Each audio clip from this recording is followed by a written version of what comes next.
দাদু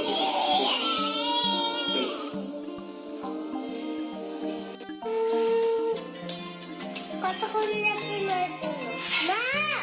কতক্ষণ লাগবে? কালকে না যাবো। হ্যালো, হ্যালো, মাকে কেমন লাগছে? এখানে বউর মতো। শাহরুখ খানের বউয়ের মতো লাগছে মাকে। অজরে কাঁদছে রিজিক। আজ এই ছোট্ট রিজিকের কান্না যেন থামছে না। মাকে স্বপ্ন দেখেছে, মা তাকে আদর করছে। স্বপ্নে মাকে দেখার পর আর কান্না থামছে না।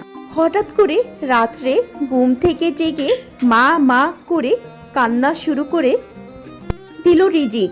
রিজিকের কান্না যেন আকাশ বাতাস সব কিছুই যেন কেঁদে ওঠে তার কান্নার সুরে। পুরো দেশ আজ স্তব্ধ শুধুমাত্র রিজিকের এই কান্না দেখে। যখন আলবির ছেলে রিজিক তার মায়ের কপালে শেষ চুম্বন দিয়ে বিদায় দিল। অবশ এই শিশুটি কি জানে মা আর কোনোদিন আসবে না, আর কোনোদিন তাকে আদর করবে না, তাকে কোলে নিবে না, খাইয়ে দিবে না। তার মা চিরদিনের জন্য এই পৃথিবী থেকে চলে গেছে। তো এই কঠিন বাস্তবতাকে মেনে নেওয়ার ক্ষমতা বা বয়স কোনোটি নেই শিশু রিজিকের। তার কাছে পৃথিবী মানেই ছিল তার মা, আর সেই মাকে এখন কোথাও খুঁজে পাচ্ছে না ছোট্ট এই রিজিক। রিজিকের অবস্থা এখন অত্যন্ত সংকটপূর্ণ। তার বাবা জাহের আরবি চেষ্টা করছে রিজিকের কান্না থামাতে, কিন্তু সে শুধু তার মায়ের জন্যেই কান্না করছে।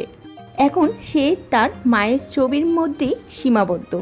ইকরার ঘনিষ্ঠ আত্মীয়দের মাধ্যমে জানা গেছে ইকরার সাংসারিক জীবনটা মোটেও সুখের ছিল না। অনেক কষ্ট ও বেদনা সহ্য করে রিজিককে জন্ম দিয়েছে ইকরা। এরপর একাই তাকে মায়া মমতায় লালন পালন করে আসছে। ইকরার জীবনে সবটুকু সাধনা ও ভালোবাসা ছিল এই রিজিককে নিয়ে, কিন্তু ভাগ্যের নির্মম পরিহাসে সেই রিজিককে একা রেখে না ফেরার দেশে চলে যেতে হয়েছে তাকে। আজ 13 দিন হয়ে গেল রিজিক তার মায়ের মুখ দেখেনি। হঠাৎ করে স্বপ্নে তার মার দেখা, আর এজন্যই রিজিকের এত কান্নাকাটি শুরু হয়ে গেল।